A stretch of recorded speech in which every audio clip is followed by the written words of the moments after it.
రాష్ట్రంలోని private school టీచర్ల సమస్యల పరిష్కారానికి ప్రత్యేకంగా ఆన్లైన్ మెకానిజం ఏర్పాటు చేయనున్నట్లుగా రాష్ట్ర విద్య, ఐటీ, ఎలక్ట్రానిక్స్ శాఖ మంత్రి నారా లోకేష్ తెలిపారు. ప్రైవేట్ స్కూల్ అనుమతుల ప్రక్రియను పారదర్శకంగా నిర్వహించేందుకు ప్రత్యేక మెకానిజం రూపొందించనున్నట్లుగా మంత్రి తెలిపారు. ప్రైవేట్ టీచర్ల సమస్యలపై వచ్చే వారం అధికారుల సమావేశం నిర్వహించనున్నట్లుగా ఆయన పేర్కొన్నారు. రాష్ట్రంలోని ప్రైవేట్ స్కూల్ టీచర్ల సమస్యల పరిష్కారానికి ప్రత్యేకంగా ఆన్లైన్ మెకానిజాన్ని ఏర్పాటు చేయనున్నట్లుగా రాష్ట్ర విద్య, ఐటీ, ఎలక్ట్రానిక్స్ శాఖ మంత్రి నారా లోకేష్ తెలిపారు. శాసనసభ సమావేశంలో కాకినాడ రూరల్ ఎమ్మెల్యే పంతం వెంకటేశ్వర, అదోని ఎమ్మెల్యే వాల్మీకి పార్థసారథి అడిగిన ప్రశ్నలకు సమాధానమిస్తూ ఆయన ఈ విషయాన్ని వెల్లడించారు. ప్రైవేటు స్కూలుకు అనుమతుల విషయంలో అగ్నిమాపక శాఖ, ఫైర్, ఎన్ఓసి భవన అనుమతులు పంచాయతీ స్థానిక సంస్థలు అందిస్తాయని మంత్రి తెలిపారు. ప్రైవేట్ స్కూళ్ల ఆట స్థలాల పరంగా 2008లో కాంగ్రెస్ ప్రభుత్వం తీసుకొచ్చిన జీవో 88 ప్రకారం నిబంధనలు ఉన్నాయని చెప్పారు. అవసరమైన ఆట స్థలం లేకుంటే మున్సిపల్ గ్రేడ్స్ లేదా ఇతర స్కూళ్లతో ఒప్పందం చేసుకోవచ్చని పేర్కొన్నారు. ప్రైవేట్ స్కూల్ టీచర్ల జీతాల అంశంపై ప్రైవేట్ యాజమాన్యాలతో సమావేశం నిర్వహించామని, అయితే టీచర్లు తమ సమస్యలను పూర్తి స్థాయిలో వెల్లడించేందుకు వెనకడు వేస్తున్నారని తెలిపారు. ఈ విషయంపై త్వరలోనే అధికారులతో ప్రైవేట్ టీచర్ల సమావేశాన్ని ఏర్పాటు చేసి వారి యొక్క సమస్యలను సమగ్రంగా అర్థం చేసుకుని పరిష్కారానికి తీసుకురావాలని ప్రభుత్వం నిర్ణయించిందని పేర్కొన్నారు. రాష్ట్రంలో ఎన్సీసీ విభాగాన్ని మరింత బలోపేతం చేయడం కోసం ప్రత్యేక డైరెక్టరేట్ ఏర్పాటు చేయాల్సిందిగా రక్షణ మంత్రి రాజ్నాథ్ సింగ్ను కోరామని, ఆయన సానుకూలంగా స్పందించారని లోకేష్ తెలిపారు.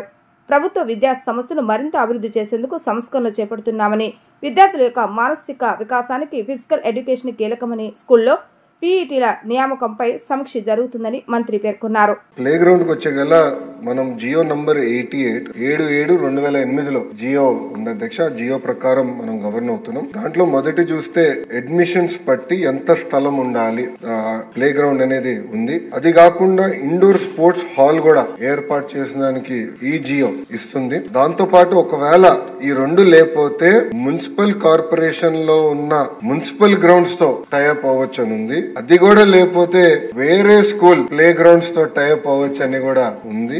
ఇట్లా ఏంటంటే 2008లో ఈ విసులుబాట ప్రైవేట్ పాఠశాలలకి ఆనాటి ప్రభుత్వం అంటే కాంగ్రెస్ ప్రభుత్వం అవకాశం కల్పించింది. మన ప్రభుత్వం వచ్చిన తర్వాత ఈ ఏదైతే పర్మిషన్స్ వ్యవహారం ఉందో మీరు అన్నట్టు దాంట్లో కొన్ని లోటుపాట్లు ఉన్నాయని నా దృష్టికి తీసుకొస్తాం జరిగింది.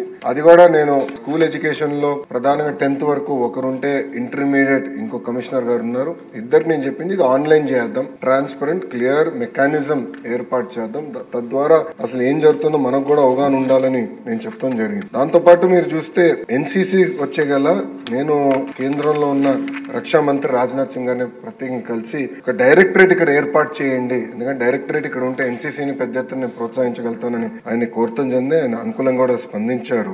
ఈ ప్రకారం మనం ఇప్పటి వరకు గవర్న్ అవుతా వచ్చామండి. ఏమైనా మార్పులు చేర్పులు చేయాలంటే ఈ జియో నంబర్ 88 కి సవరణలు తీసుకురావాలి. ఇప్పుడు అవునన్నా కాదన్నా ఈ రోజు స్కూల్ ఎడ్యుకేషన్ కి వచ్చేగల 50% మంది పిల్లలు ప్రైవేట్ పాఠశాలల్లో చదువుతున్నారు. ఆ ఇంటర్ కి వచ్చేగల అది కొంచెం స్క్యూ అవుతాం జరుగుతుంది. దానికి ముందర నా ఆలోచన ఏంటంటే ముందర ప్రభుత్వ పాఠశాలను బలోపేతం చేయాలి, ప్రభుత్వంలో జూనియర్ కళాశాలని బలోపేతం చేసి వాళ్ళకి పోటీ పడాల లక్ష్యంతో మనం కొన్ని అనేక సంస్కరణలు తీసుకొచ్చాం. దాంట్లో భాగంగా కొన్ని చట్టాలు కూడా చేస్తాం జరుగుతుంది. ఇది ప్యారల్ గా ఒక భాగం అయితే ప్రైవేట్ యజమానంతో కూడా కమిషనర్ గారు టైం టు టైం మీటింగ్లు పెట్టుకుంటున్నారు. ఐ థింక్ ఫస్ట్ మీటింగ్ వచ్చే వారం పెట్టుకుంటున్నారు. పెట్టుకుని ఇవన్నీ కూడా వాళ్ళ దృష్టికి తీసుకెళ్లి ఎట్లయితే మీరు అన్నట్టు ఫిజికల్ ఎడ్యుకేషన్ కూడా కీలకమైన పాత్ర ఉంటుంది చైల్డ్ ని మోల్డ్ చేసే దాంట్లో. సో కంపల్సరీగా ఏదైతే నిబంధనలు ఉన్నాయో అవి పాటించాలి, అప్రోప్రియేట్ స్టాఫింగ్ ఏర్పాటు చేయాలని చాలా స్పష్టంగా చెప్తాం జరుగుతుంది. ఇంతేకాకుండా లాస్ట్ పాయింట్ మీరు చెప్పింది ఇప్పుడు జీతాలు సకాలంగా చెల్లిస్తున్నారా, ఎంతమంది ప్రైవేట్ పాఠశాలల్లో ఉపాధ్యాయులు ఉన్నారు దానిపైన